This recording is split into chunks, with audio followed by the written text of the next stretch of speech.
Saudi अरब में लोग बार बार कहते हैं चोरी नहीं होती, चोरी नहीं होती। जो लोग ये कहते हैं कि चोरी नहीं होती, एक बार जुमे की मस्जिद में जाएं, सऊदी अरब की राजधानी में जुमे के बाद खड़े हो जाएं, तब पता चलेगा यहां चोरी क्यों नहीं होती है। क्या नाफिज कर दें, यहां पे लागू कर दें वो कानून जिसका बड़ा शौक है आपको। यह अजीब गरीब मुल्क है कि आपको मजहब के हिसाब से शरिया जो है वो 4 शादी करने के लिए चाहिए, तलाक देने के लिए शरिया चाहिए, कुरान शरीफ का निजाम सिस्टम। हम कह रहे हैं आधी अधूरी शरिया क्यों ले रहे हो, पूरी लो। तो आधी शरिया चाहिए सिविल मैटर में, और क्रिमिनल में भारत की आईपीसी चाहिए। हम कह रहे हैं पूरी से शरिया ले लो और तय करो कि अगर आप कत्ल करोगे हिंदू का तो आपकी गर्दन काट दी जाएगी, और हिंदू आपका कत्ल करेगा तो उस पर आईपीसी से मुकदमा चलेगा। चाहिए चाहिए रेफरेंडम करा लो। और अगर नहीं चाहिए तो इस देश की सरकारों को मत डराओ कि हमारे मजहब में यह लिखा है, हमारी शरिया में यह लिखा है, हमारे यहां तलाक ऐसे दिया जाता है, वैसे दिया जाता है। कुछ नहीं दिया जाता। मानो तो पूरा मानो। यह कैसे होगा कि प्रॉफिट मोहम्मद साहब को मानेंगे जब फायदा होगा, जब नहीं मानेंगे जब फायदा नहीं होगा। हज की सब्सिडी लेंगे जो इस्लाम के अंदर नाजायज है, जो मुसलमान होने के लिए जो 5 फंडामेंटल हैं उसमें हज भी है, और उसमें साफ साफ लिखा हुआ है जो काम बुढ़ापे में ये लोग नहीं पढ़ पाए वो बचपन में मौलवी साहब ने मुझे पढ़ा दिया था। उसमें साफ लिखा हुआ है किसी दूसरे के पैसे से नहीं, किसी इंटरेस्ट के पैसे से नहीं, किसी नाजायज कमाई से नहीं, अपनी कमाई किए हुए पैसे से आप हज करने जाएंगे तभी वो जायज है। आप मुझे बताइए, आप हिंदुओं के पैसे से हज करने जा रहे थे, आपको फल तो मिलने वाला नहीं था। काफिरों के पैसे से आप हज कर रहे थे, चाहते थे कि अल्लाह आपकी मुराद पूरी कर दे, तो मुराद तो पूरी नहीं हो रही, इसीलिए पूरी दुनिया में जलीलो खार हो रहे हो तुम, क्योंकि तुम इस्लाम को मान ही नहीं रहे हो। प्रॉफिट मोहम्मद की बात छोड़िए, हजरत इब्राहिम को ख्वाब में आया कि अल्लाह ने उनसे कहा कि सबसे नजदीकी चीज मुझे तुम्हारी चाहिए। हजरत इब्राहिम ने कहा अपनी बेगम साहिबा से कि मुझे ख्वाब में अल्लाह बार बार ये कहते हैं कि सबसे नजदीकी चीज मुझे चाहिए।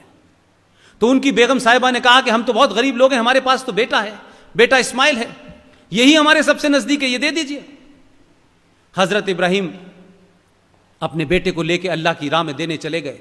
बेटे ने रास्ते में पूछा कि कहां ले जा रहे हैं अब्बा, तो उन्होंने कहा कि ऐसे ऐसे अल्लाह ने कहा है कि सबसे नजदीकी चीज मांगी है, मेरे पास तुम्हारे अलावा सबसे नजदीकी कोई चीज ही नहीं है। तो बेटे ने यह कहा कि जब आप मुझे अल्लाह के लिए कुर्बान करें तो मेरे हाथ पैर बांध दीजिए ताकि मैं किसी तरीके की आपसे जद्दोजहद न करूं।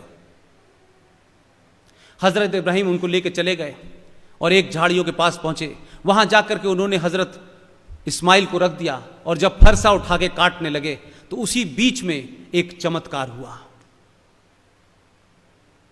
कि उनका बेटा गायब हो गया, और वहां एक भेड़ सामने आ गया। तो वो जो करिश्मा था वो सिर्फ इतना ही था कि अल्लाह हजरत इब्राहिम का ये इम्तिहान लेना चाहते थे कि तुम या वाकई में मुझ पे पूरा ईमान रखते हो कि नहीं रखते हो। ऐसा नहीं होगा कि आधा शरिया चाहिए आधा नहीं चाहिए, पूरा ईमान रखा। हजरत इब्राहिम का इतना जबरदस्त अल्लाह के ऊपर ईमान था कि उन्होंने अपनी सबसे नजदीकी चीज को जब कुर्बान किया तो अल्लाह ने अपने करिश्मे से उनके बेटे को हटा करके वहां भेड़ पैदा कर दी, और उसी के बाद से ईद मनने लगी। लेकिन मुनाफकत और मक्कारी देखिए, अल्लाह ने कहा सबसे प्यारी चीज, और कहते हैं कि अल्लाह पे हमारा मुकम्मल यकीन है। नमाज पढ़ने से अल्लाह से यकीन नहीं होता। सड़क पे नमाज पढ़ोगे, ये बताओगे, डेमोन्स्ट्रेट करके ताकत दिखाओगे कि हम इस मुल्क के अंदर सड़क रोक सकते हैं, उससे तुमको अल्लाह मेहरबान होने वाला नहीं है। और झूठ और मक्कारी क्या है कि ईद से एक दिन पहले बाजार से 5,000 रुपए का बकरा लाए, काटा और खुद ही खा गए, और कहा कि हमने अल्लाह की ख्वाहिश पूरी की है। अल्लाह ने तो बेटा मांगा था, पूरा यकीन है तो दो। अगर यकीन है अल्लाह के ऊपर और तुम कहते हो हमारा मुकम्मल है, तो दो अपने बेटे को। वो अल्लाह अगर तुम्हारे ऊपर यकीन रखता है तो उसको भी बदल देगा हजरत इब्राहिम की तरह। लेकिन नहीं, ये बेवकूफ बनाने की दुकान चला रखी है, पूरी दुनिया में चल रही है। लिहाजा जो अच्छा है वो हम मानेंगे, जो हमें लग रहा है। इसलिए भारत, पाकिस्तान, बांग्लादेश से लेकर के पूरी दुनिया में जिस इस्लाम को आप देख रहे हैं वो इस्लाम नहीं है। इस्लाम के नाम पर पावर कैप्चर करने के लिए एक आइडियोलॉजी की तरह इस्लाम इस्तेमाल हो रहा है। डराओ धमकाओ, डर गए तो ठीक है, नहीं डर गए तो लड़ो।